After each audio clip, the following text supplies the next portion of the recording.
School year 2020-2021 had been both challenging yet rewarding for all of us, as learning and acquiring quality education in the new normal was unprecedented and novel to us. Nevertheless, we endured and survived it all. Today, 14th day of July, marks the culmination of all our hard work and dedication of study as we celebrate success. We may be distant, but we are one in this momentous occasion. Visitors, honored guests, dear parents, unrelenting and dynamic mentors, good morning and welcome to the 6th virtual completion ceremonies of Binanuaanan High School, school year 2020-2021 with the theme Strengthening the Quality of Education amid COVID-19 pandemic. Ladies and gentlemen, the Philippine National Anthem, to be followed by the doxology, to be led by Meryl C. Saya, a student awardee, and then the Binanuaanan High School hymn. Mga kababayan, ang pambansang awit ng Pilipinas. Kayang magiliw, telas ng sinanganan, alam ng puso, sa titik mo'y buhay. Lupang hinirang, kuyagan ang magiting, sa mandulupin, di ka pasisingil, sa nagatang tutok sa simoy at sa langit kong pagkaw, ay hinatang tudla, kawin sa pagkayang minamahal. Ang isang ng matawad mo'y tagumpay na naghihingi, ang bituin at araw niya kailan pa may di magtitingin. Luha ng araw ng walhagin pagsikta, buhay langit sa piling mo. Ang hindi kaya na pagkay mga amin, ang mamatay ng dahil sa'yo.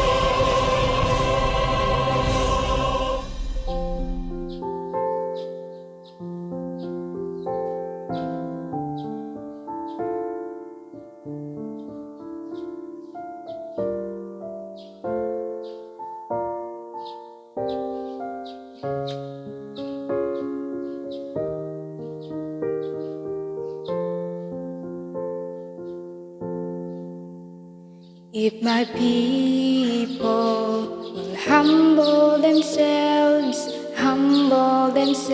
and pray, if they seek my face and humble themselves and turn from their wicked ways, I will hear from heaven and forgive their sins. I will hear from heaven and heal their land. Lord, heal our land. Father, heal our land. Hear our cry and turn our nation back to you. Lord, heal our land. Hear us, O Lord, and heal our land. Forgive our sin and heal our broken land. Lord, we bow our knees, we humble ourselves and pray. Lord, we seek your face and humble ourselves and turn from our wicked ways. Father, in your mercy, forgive our sin. Father, in your mercy, come heal our land. Lord, heal our land. Father, heal our land. Hear our cry.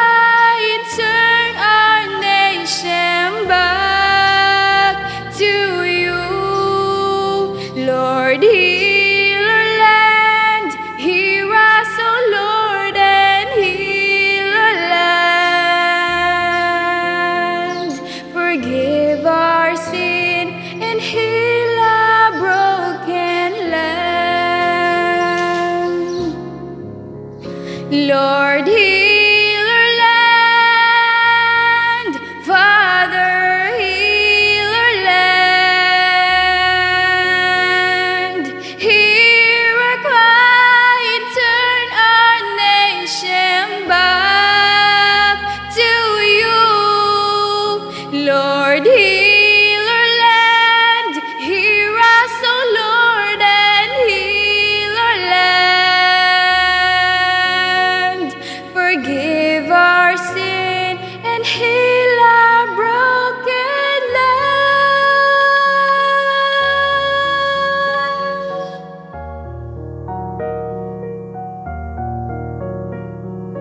Hear our cry and heal our broken land.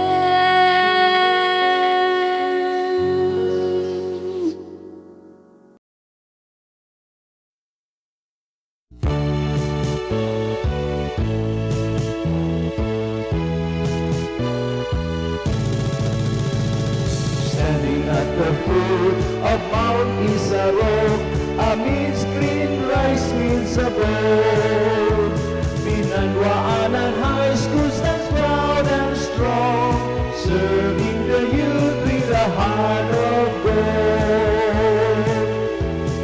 With sincerity and dedication, imparting knowledge and affection, Binanuaanan High School is the youth to education for the progress of the nation. Hail Binanuaanan High School, to you we are forever grateful. Our future starts here with you. We will be loyal and true. Binanuaanan High School, we stand for you forevermore.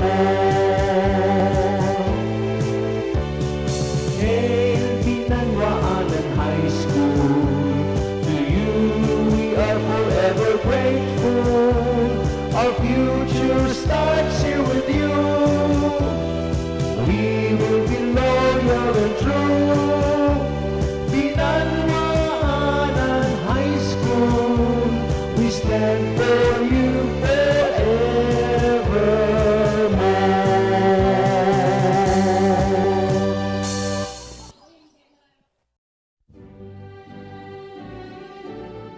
Please welcome the school's divisions official with the Binanuaanan High School faculty and staff.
Now, to formally open the ceremony, let's listen to Mr. Alvin F. Binaed, the President of Grade 10 PTA, for the welcome remarks.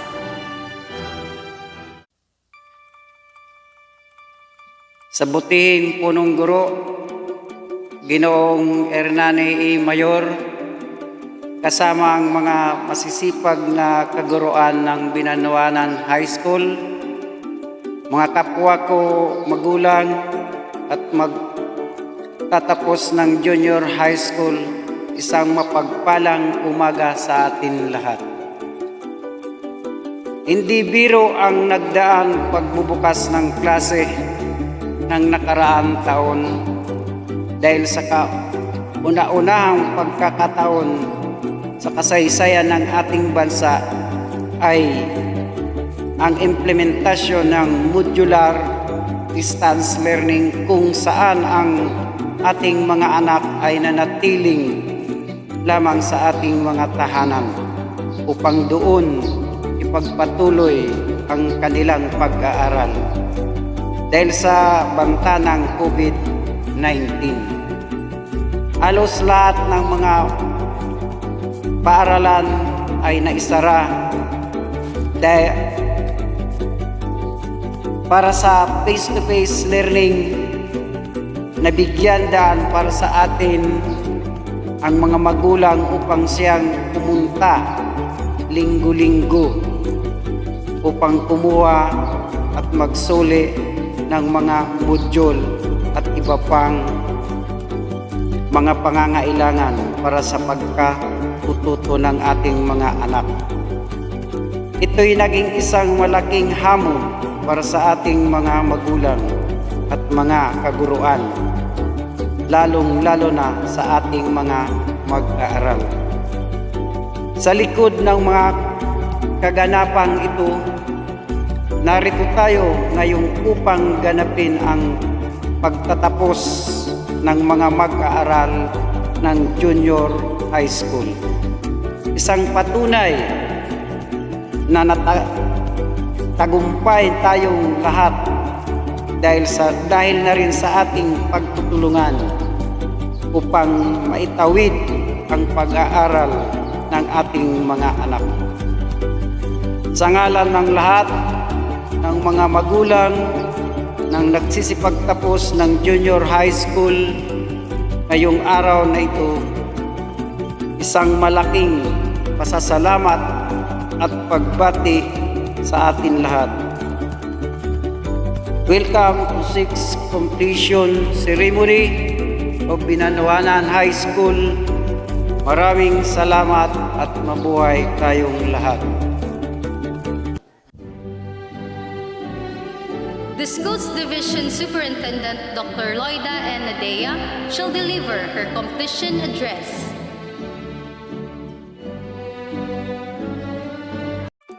On behalf of the other officials of SDO Camarines Sur, I take joy and pride in congratulating you all, completers of school year 2020-2021, as well as your school head, teacher advisors, parents and guardians for this very significant milestone in your lives. I am confident that our beloved teachers, with the support of the non-teaching personnel and stakeholders, have equipped you with all the knowledge, skills, and attitudes essential in addressing challenges in this time of pandemic. This year's theme, Kalidad ng Edukasyon lalong patatagin sa gitna ng pandemya, is strengthening the quality of education amid the COVID-19 pandemic, focuses on adapting different approaches and strategies for delivering quality education to all Filipino learners. I'm sure the school implemented different learning modalities, modular, hard and soft copies, radio and TV-based lessons, online learning, either synchronous or asynchronous, making blended learning really an alternative way of making education continue. I commend the synergy between and among the school and its stakeholders, the efforts and resources these champions put in the basic education learning continuity plan, all aim at developing you who will contribute meaningfully to building the nation. Indeed, this is a true manifestation of DepEd's Sulong Edukalidad KITE, K-12 Curriculum Review and Update, improvement of learning environment, teachers upskilling and reskilling, engagement of stakeholders for support and collaboration. May their meaningful engagements truly motivate us to help realize our vision and mission to provide all Filipino learners quality, relevant, inclusive, and liberating education, thus helping them achieve their bright future. I thank them for all the opportunities given you. Their support, sacrifice, and aspirations paid off today your completion ceremonies. Completers, even if we are experiencing the new and next normal brought about by the COVID-19 pandemic, I like you to succeed and be part of the mission to improve the Philippines in whatever role you will assume and wherever you will be destined to be. Congratulations and God bless us all.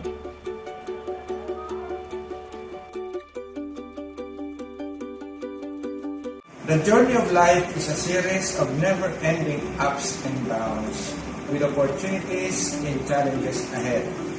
Despite the hardships brought about by the COVID-19 pandemic, it is with great pleasure to extend my congratulations to all graduating and completers, teachers, school head, parents, and guardians for this momentous occasion in your lives. I commend you all for admirable efforts and dedication in bridging the gap between quality education and the new normalcy. Indeed, your efforts have paid off, as you are already enjoying the fruits of your labor. As learners in the new normal setting, equipped with knowledge, skills, and expertise, through the help and support of their teachers and non-teaching personnel, will aid you in overcoming challenges in this pandemic as you continue your journey towards your dreams and aspirations. I also acknowledge the commitment of the teachers and non-teaching personnel in being able to come up with strategies and learning modalities to continue providing quality education to our Filipino learners. You are one of the silent heroes the country has in this pandemic. May your compassion and ever-dynamic support continue to aid learners in accessing quality education in this new normal. This year's theme is strengthening the quality education amid the COVID-19 pandemics, embodied by the learners, teachers, parents, and education stakeholders through their continuous perseverance and sacrifices to finish this school year. Prove the resiliency of Filipinos and the spirit of Binanuaanan with all of you. As you face the new chapter in your life, remember to keep your head high and your feet on the ground. Completers, graduates. Again, congratulations and God bless you all. At this juncture, Engineer Pearl Caroline B. Valeros will impart her message to inspire our completers.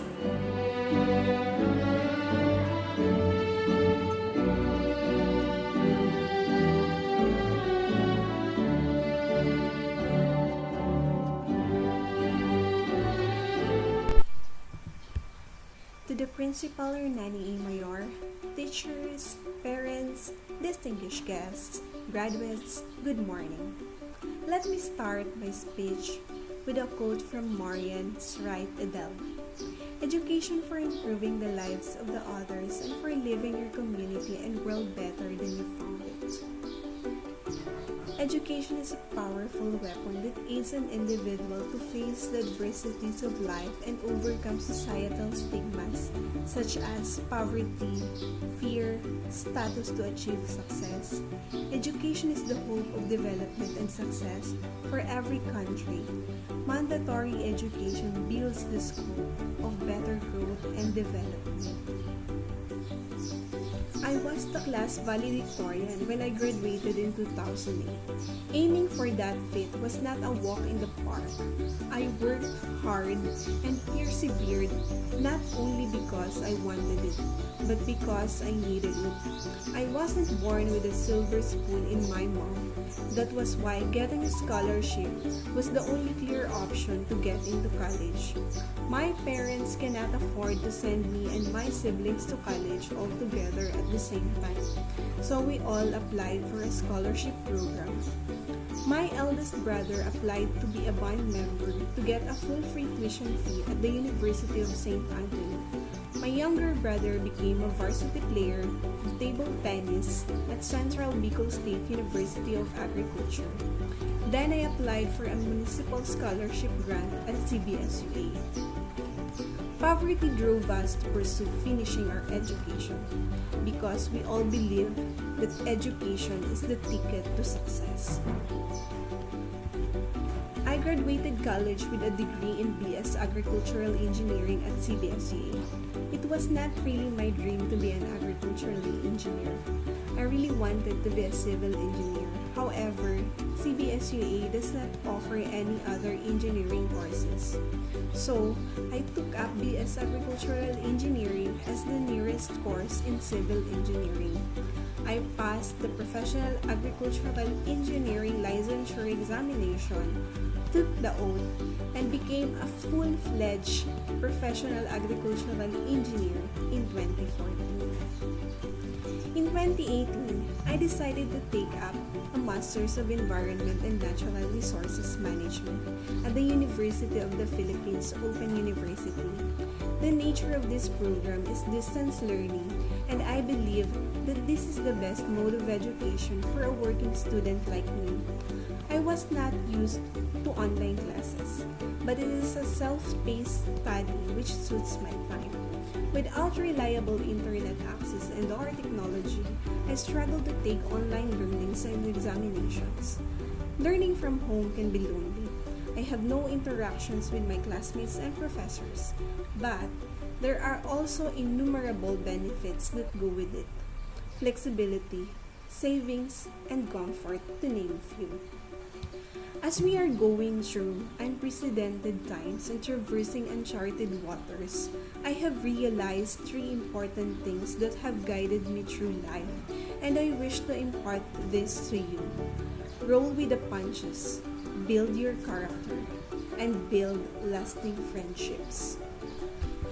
Roll with the punches. According to the United Nations, the COVID-19 pandemic has created the largest disruption of education systems in history, affecting nearly 1.6 billion learners in more than 190 countries and all continents. Closures of schools and other learning spaces have affected 94% of the world's student population, up to 99% in low and lower middle income countries, while more than 70% of youth who study or combine study with work have been adversely affected by the closing of schools, universities, and training centers, according to the analysis of the International Labor Organization.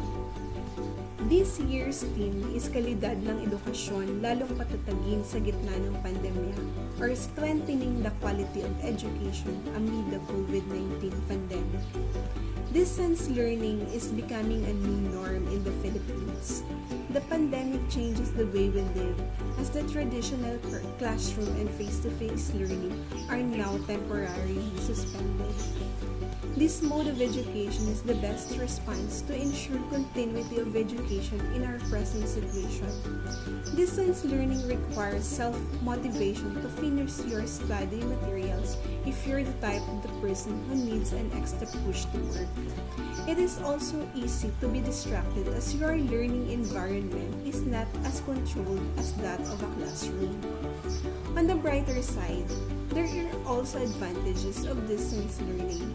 It allows students to reduce financial costs because online learning eliminates the cost of our transportation and meal expenses. All the study materials are provided by your teachers through modules. Moreover, distance learning saves us more time, transportation from home to school, and vice versa, allows more time for substantial things to be done. So make the most of your saved time to study hard and do other activities that could help unleash your hidden skills and talents. We are not prepared for this pandemic. Some of the students are not physically and mentally capable of engaging in distance learning.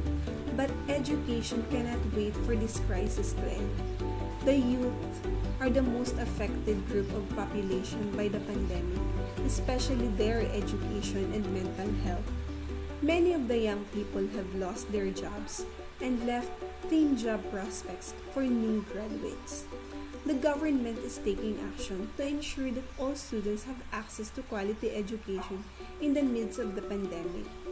Yet, you, the youth, should do its part to study hard despite the crisis we are facing.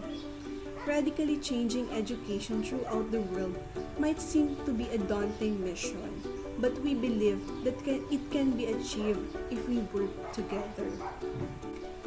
Build your character. Growing up, I heard of the phrase, high school is the best time of your life.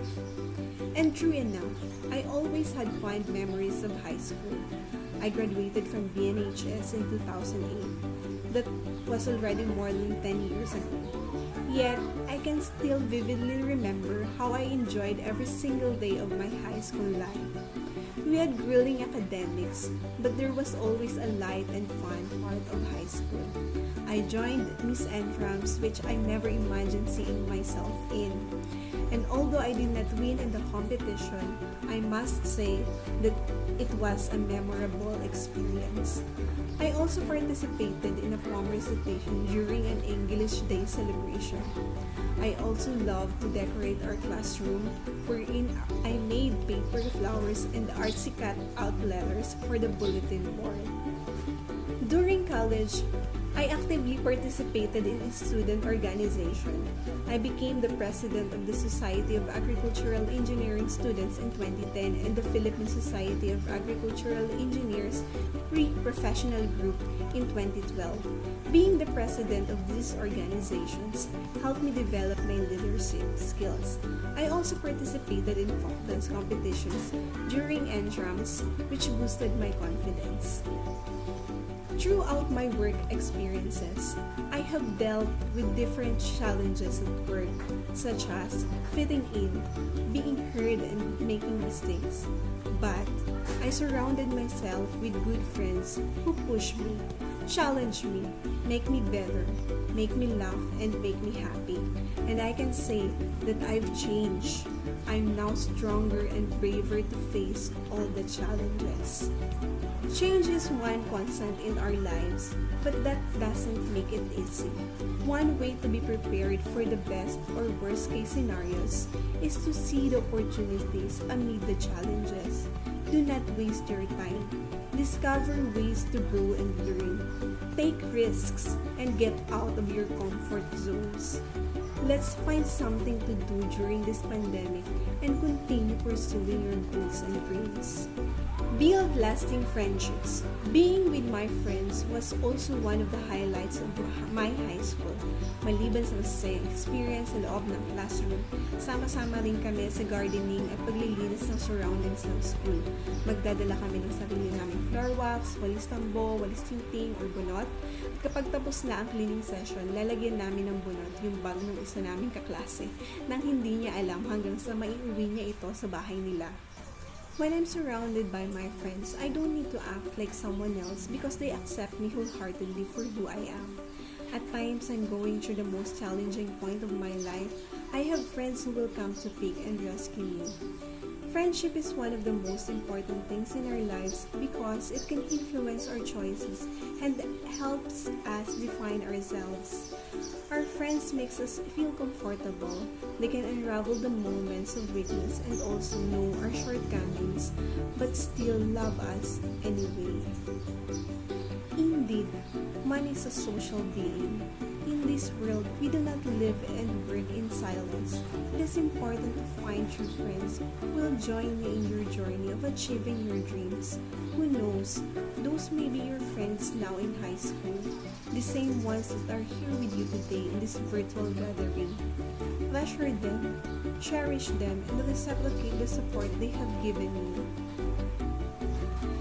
These key messages are threads that, when woven, create a beautiful tapestry that shall hopefully guide you through life. Roll with the punches with whatever life throws at you. Build your character such that you may have the wisdom to discern the right from wrong. And lastly, build lasting friendships that will support you without judgment and see you through the difficulties of life. As you are about to leave high school and embark on another chapter of your life, I hope that you ponder on this question. How do we, as students, contribute to alleviating the dire effects of this pandemic? In 10 years' time, I also hope that when you look back, you will be proud to say that you have survived this pandemic.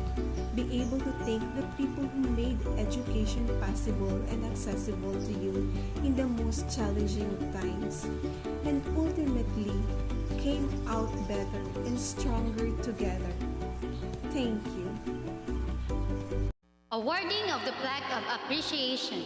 Citation reads, Republic of the Philippines, Department of Education, Region 5, Schools Division of Camarines Sur, Freedom Sports Complex San Jose Pili Camarines Sur, Binanuaanan High Schools awards this Plaque of Appreciation to Engineer Pearl Caroline B. Valeras for sharing her expertise, time, and effort as guest speaker during the 6th Completion Rites of Binanuaanan High School with the theme Strengthening the Quality of Education amid COVID-19 Pandemic, given this 14th day of July at Pili Camarines Sur. Signed, Hernani A. Mayor, Secondary School Principal 1.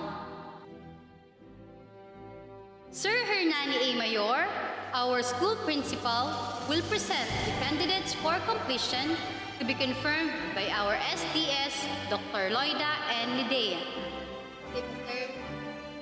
Madam Loida N. Lidea, Schools Division Superintendent of Camarines Sur, may I present to you the 129 grade 10 students of Binanuaanan High School who have satisfactorily completed the basic education curriculum for junior high school, school year 2020-2021, and during the public health emergency as prescribed by the Bureau of Secondary Education Division, Department of Education, for your confirmation this 14th day of July 2021 at Binanuaanan, Pili, Camarines Sur, Philippines.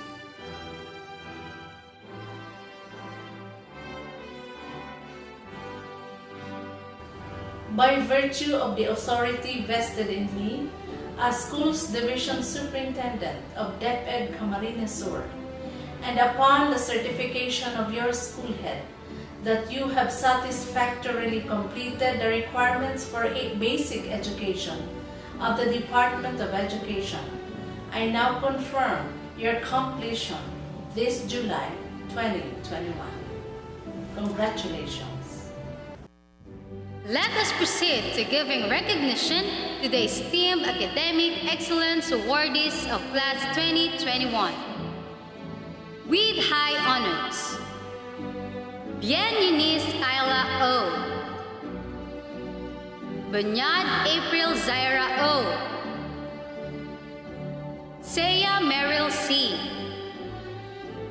Roliano Christine B.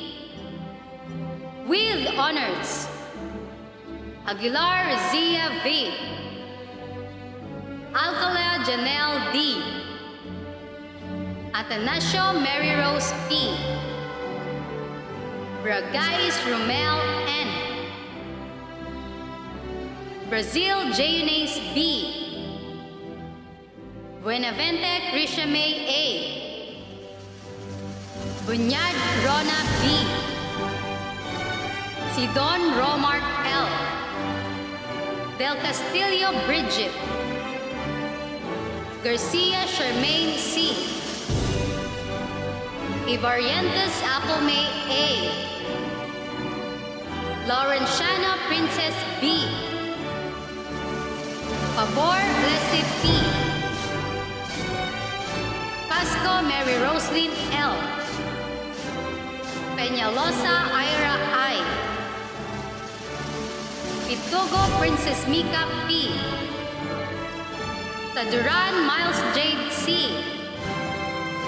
Taduran Roslyn A. Tolentino Jane G.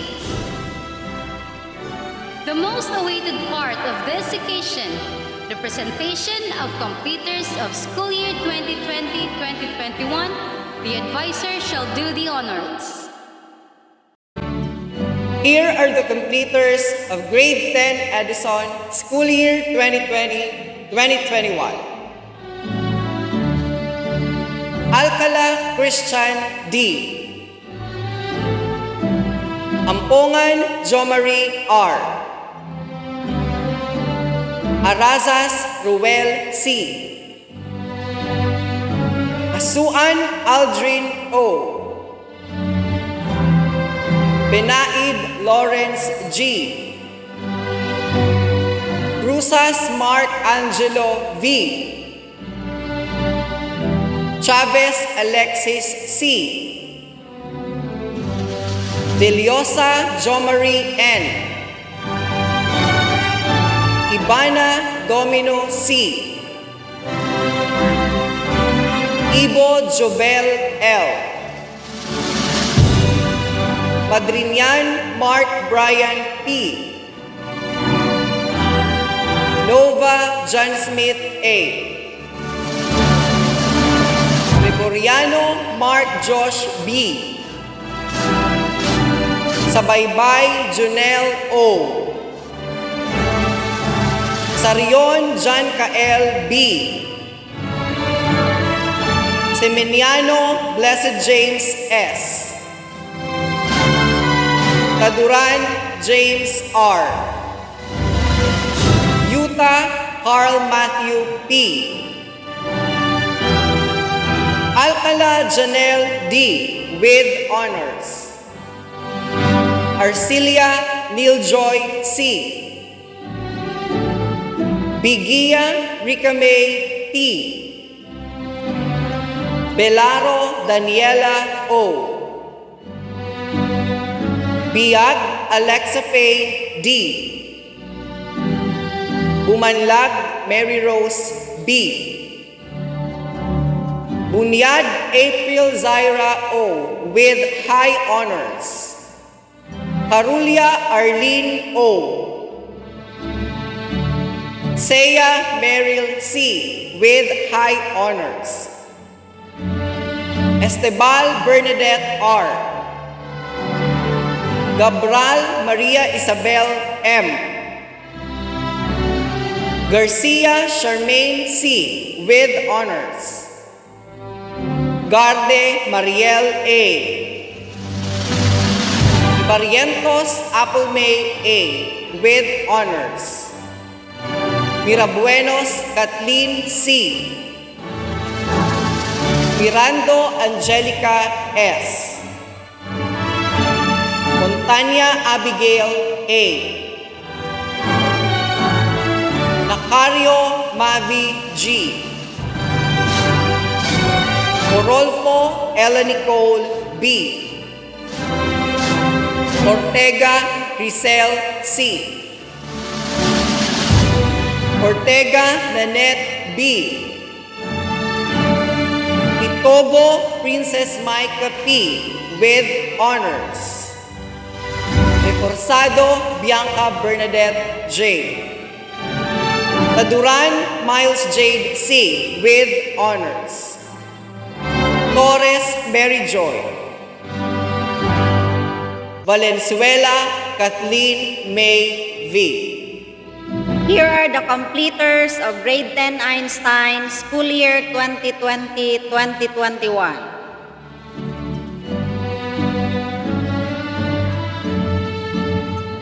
Abiliada John Mark, Arelante Janric D, Bernardo Lawrence S, Britannia Rab Lawrence T, Sidon Romark L with honors, Diana James Patrick S, Gasino John Michael S, Gonzales Marvin John V, Lamoste Ray Giselle, Matos Joseph Jr. P, Pintason John Gerald P, Rades Errol A, Remacio Gino G, Rosales Ralph C, Samson Sinisio V, Sanchez Jason Rick Q, Sanchez Mervin V, Sanchez Raymark Q, Surya RJM, Tan Christian S, Velasco Gerald John C, Vinyas Justin Errol T, Agaw Rosemary S, Aguilar Rizia V with honors, Albia Lovely M, Balingkit Ana V, Bigia Rufa,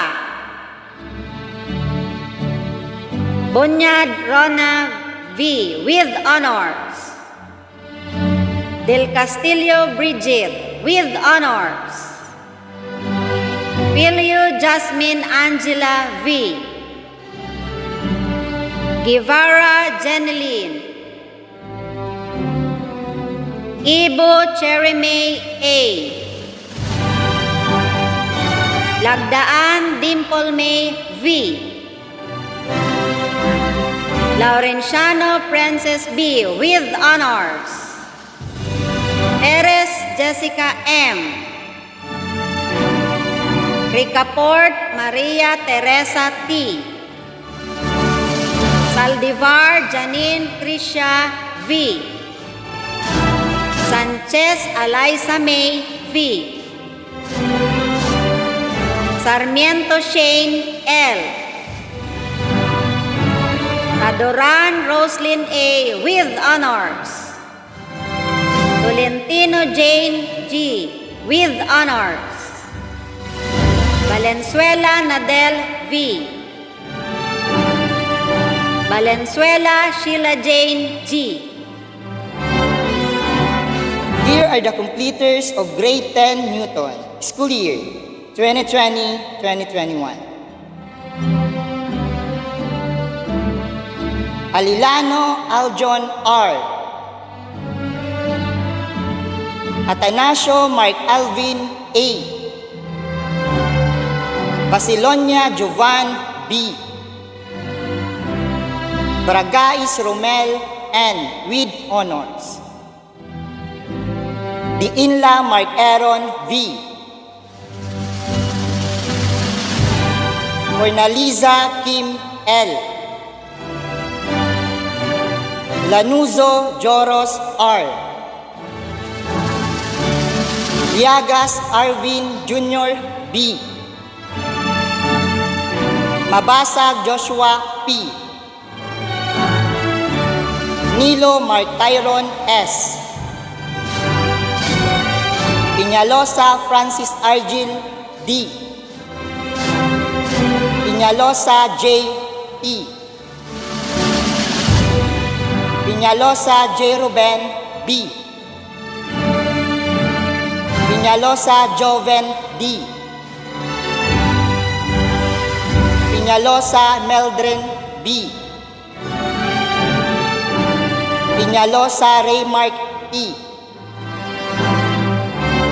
Italio John Rifle A.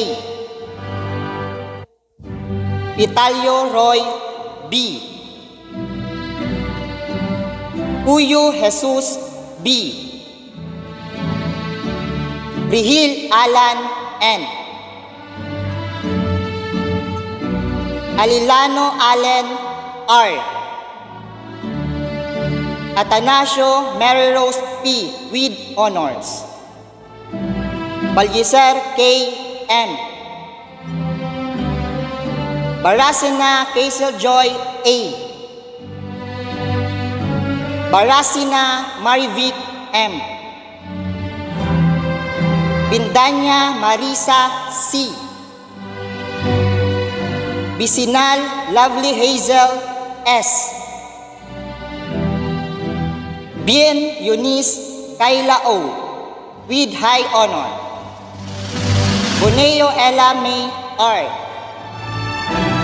Brazil Jayones B. with honors. Binaagua Eileen B. Binavente Krisha May A. with honors. Dairit Sheila May B. Tabor Blessy P. with honors. Pasco Mary Roslyn L. with honors. Piñalosa Ira I. with honors. Perez Jeneline P. Roliano Christine B. with high honors. Seaman Fiona Marie H. Veras Bea B. Veras Erica M.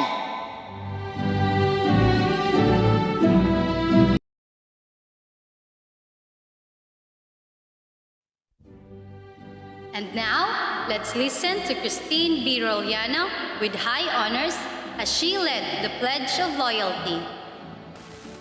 Fellow completers, raise your right hand and follow after me. With a deep sense of responsibility, I promise to hold my certificate as a trust from my alma mater, to hold it as an obligation to fruitful service, to exalt it with the power of righteous life, to glorify it with unfaltering devotion, to my country and God Almighty. Help me. Let's listen to Eunice Kyla O. Bien and April Zaira O. Bunyad, representatives from the awardees, for their message.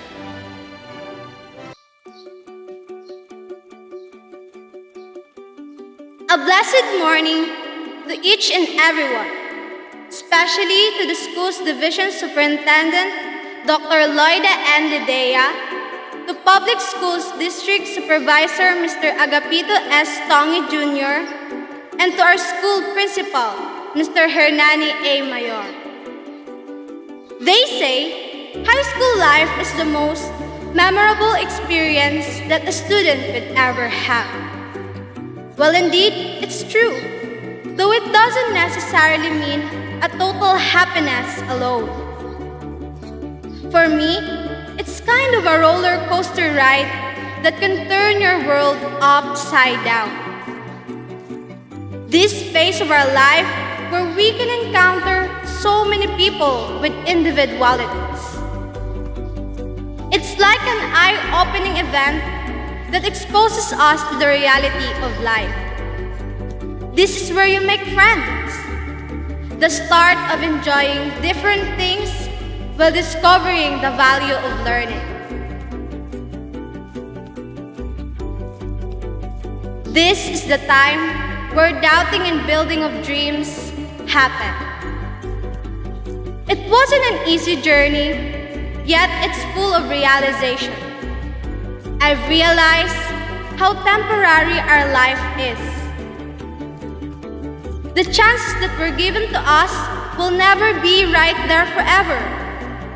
So we must grab any opportunity that comes on our way. Before it's too late, it's better to try than wait for the time when it's all over. I've realized how happy being with the persons who appreciates and listen. Where you can share your thoughts, stories, laughters, and all. Even though not all of them could stay, still, I'm grateful that they become part of my life. Thank you for the journey of learning, for laughters and tears, for all the experiences and memories we've shared. I am grateful for all the hardships that put me to where I am now. It is the sleepless nights and tiresome days that made it all worth it. For the inks and papers, which became and will always be our weapon in this battle. Thank you for all the people who've trusted me from the very start. To my family, who have always got my back, who became my strength and weakness, who've encouraged me that I could be more and do more.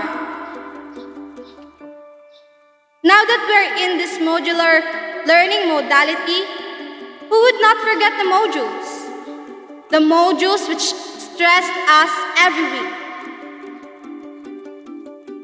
Thank you for those people who made me and still are honing me, that let me experience the reasons of my delight and tears. Of course, to God, who is the root of all this. Thank you for serving me light through the deepest and darkest nights, serving me strength and guidance. Cheers to us as we end up this journey and eventually unfold the next discovery. I am hoping that we all find the right track. May we all have learned the lessons on this journey and use it as our weapon unto the next chapter of our school life. This is just the start of more headaches, of future eye bugs, and hardcore works. But as long as we believe in ourselves and keep our faith alive, we will survive. I hope we'll find and get into the right persons who will lift us and help us reach our dreams, and not to the people who will bring us down. I hope we'll all get to realize our failures and shortcomings to make us stronger and wiser. And we must be able to live and grow with them. Let's thank those people who've stayed with us and supported our endeavors. May we not fear it to go and be with changes and improvements. Let's continue our hard work in all ways, and may we all succeed in our own chosen paths. To all the teachers of Binanuaanan High School, thank you for all your support and the gift of learning. We are the fruit of your sacrifices and efforts, and we will always be indebted to you. To all the honorable personalities of this institution, thank you for making this learning possible. You all deserve this team gratification. May God bless us all in our future journeys. Thank you and congratulations to all of us. To the school's Division Superintendent, Dr. Loida N. Midea, to the Public Schools District Supervisor, Mr. Agapito S. Tongi Jr., to the Secondary School Principal, Sir Hernani A. Mayor, to the faculty and staff, parents, co-completers, ladies and gentlemen, a pleasant morning. I am so overjoyed to say that we did it! We accomplished one of the important milestones in our lives, which is the junior high school completion. Time flies so quickly. Imagine, we were still young back then, fresh grade 7 students. But now, we're almost 4 years of studying, working hard and striving for academic life. We can say that it's all worth it. Today, the 14th day of July, Completion Day, a culmination and commencement of our 4 years in junior high school. One of the important milestones in our lives, one that should be recognized for its immense significance. It is an act not only as a personal commitment, but also one of our pride. We all worked hard to get this day, and our hard works were not wasted. We're now moving up to the next level. But we're still not yet done. Completion is not the end goal in itself. It is instead a part of the larger journey of life. I hope all of us can take this new journey as a personal accomplishment, as an example of how anything is truly possible. As we all continue in our lives, let us take each new challenges with high level of confidence, knowing that we achieve great heights and we're prepared with the necessary things that we needed in our journey. Since face-to-face classes are not yet allowed, the DepEd implemented blended and distance learning. It's hard to make a little adjustment for us, but we did it! Modular learning is also effective just like the face-to-face classes. It let us study and learn at our own pace. As a 10th grader who participated on modular learning, I have been able to focus more and perform better. To end, I would like to challenge everyone to strive harder. The game is not yet over. We still have 2 years to accomplish and battle with. Know your worth. Just continue your journey. Do not stop dreaming and aim for excellence.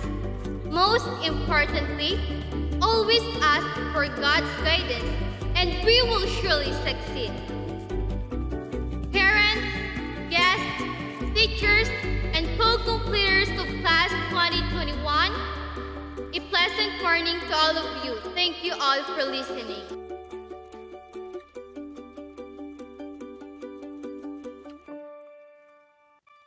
Mr. Reynaldo M. Banyaria Jr., the grade level chairperson, shall now formally close our program. Go. Good morning, everyone. This school year was a tough one for all of us, for we experienced a lot of changes. Noisy classrooms became quiet and still. Crowded corridors, halls, and canteens were left empty because you were not allowed to go to school to learn, unlike the past school years, because of the threat of the COVID-19. We experienced modular distance learning for the first time, and we all know that wasn't easy. But look, you have all reached this point of your high school life, ending your junior year, because of your hard work, dedication, and perseverance. Completers, on behalf of all your teachers in Binanuaanan High School, I congratulate you all. May your experiences this school year, whether good or bad, taught you that everything changes, but you can adapt to every change that may happen in your lives. Bring these lessons that you've learned as you move to your senior high school years. Parents, thank you for your unending support for your children, our learners. Padagos po nindong suportaran ang sa indong mga aki, gura anuman kasakit ang buhay. Colleagues, teaching and non-teaching personnel, our principal, Mr. Hernani A. Mayor, and most especially to my fellow grade 10 classroom advisors and subject teachers, working committees, I thank you all from the bottom of my heart. This would never be possible without the help of each one of you. As the grade 10 level chairperson of this school year, I now formally close the Binanuaanan High School 6th Completion Ceremonies. Good morning, and may God bless and heal us all. Thank you. Congratulations to all awardees and completers. May you continue to excel on your studies. Good luck and cheers to another year. Remember that for every hard work and hardship, there is always a reward at the end.